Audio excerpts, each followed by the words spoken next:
Hello everyone, welcome back to our channel.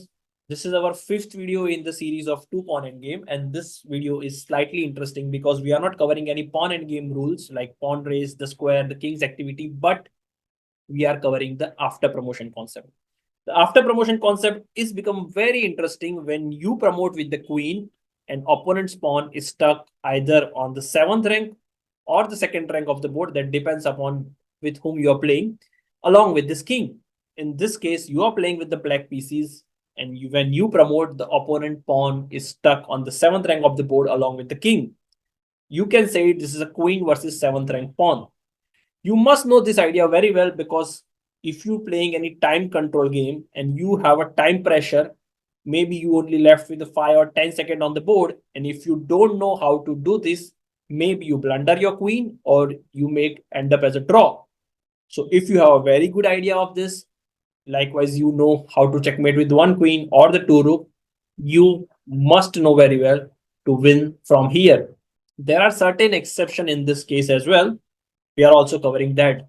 In that case, when you are not able to win and you eventually have to make the game as a draw.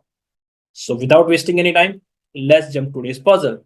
Look into this position. It's a black to play, and as we discussed, black is just one square away from the pawn promotion, and white is just two square away from the pawn promotion. So black promote with the queen, and white pawn is stuck on the d7 rank. This is the case what we are discussing about. From here, there are so many different method of doing checkmate the opponent king, but the method we are discussing is called zigzag method. We start with queen to c1 check.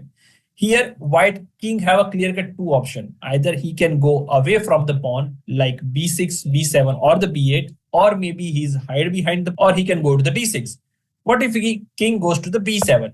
We move our queen to the d2, attacking the pawn. So white cannot promote the pawn. So king again come closer to the pawn.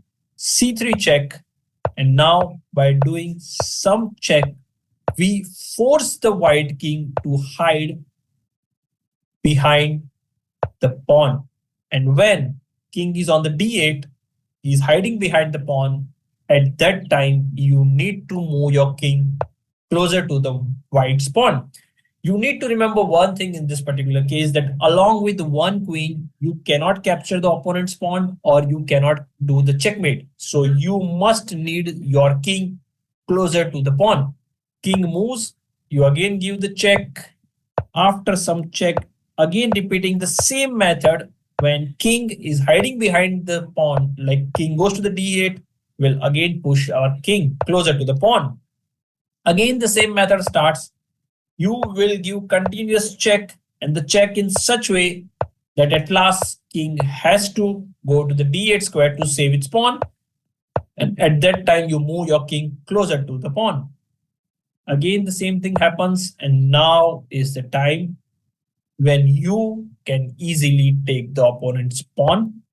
Of course, you know the queen to f7 is checkmate. From this position, you need to keep two things in your mind, that with only one queen, you're neither able to do the checkmate your opponent king, or you're not able to take the opponent's pawn. So you must need your king. And whenever the opponent's king is hiding behind its pawn and there is no chance of pawn promotion, you can simply start pushing your king. Now, you must ask what are the exceptional case. So let's jump to the exceptional case. Exception case are the cases that when you promote an opponent have either bishop or the rook pawn, the game would end up as a draw.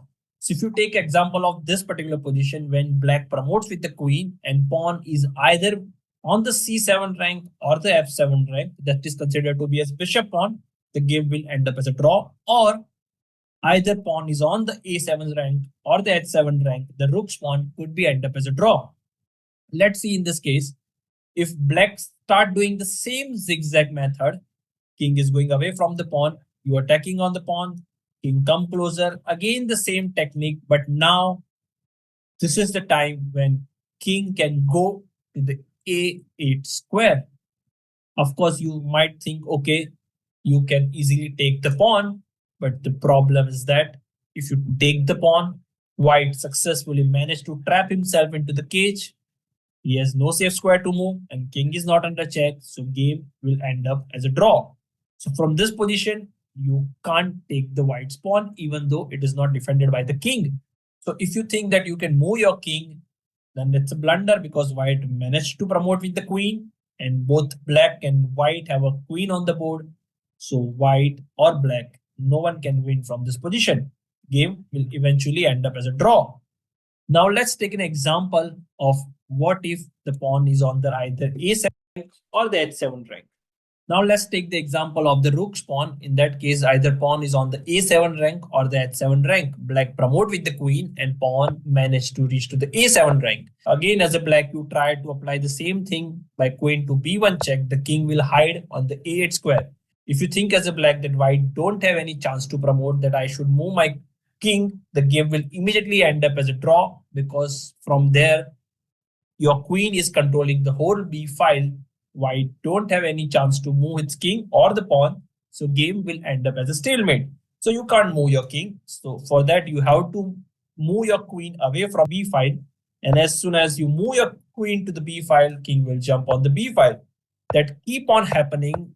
Even white go to the c7 square, and if you go to the a6 square, again white will manage to go to the b8 square. If you give check, king will hide on the a8 square. So there is no chance you can bring your king closer to the white's pawn and manage to do the checkmate, because a8 is a completely hiding square for the white king, and white will successfully manage to make this as a draw. So you must understand the after promotion part. If you're playing with opponent and you successfully manage to reach to the 7th rank of the board, there is a chance you can make this as a draw. If you're playing with either, if your pawn is either a bishop pawn or the rook pawn along with the king. But wait, queen versus 7 pawn, either pawn could be the bishop's pawn or the rook's pawn, will not always end up as a draw. There is one more exception into it. For that exception, we will make a separate video. So please do check out that one as well. That's all for today's video. If you like our video, press the like button and do subscribe to our channel for more informative video related to chess.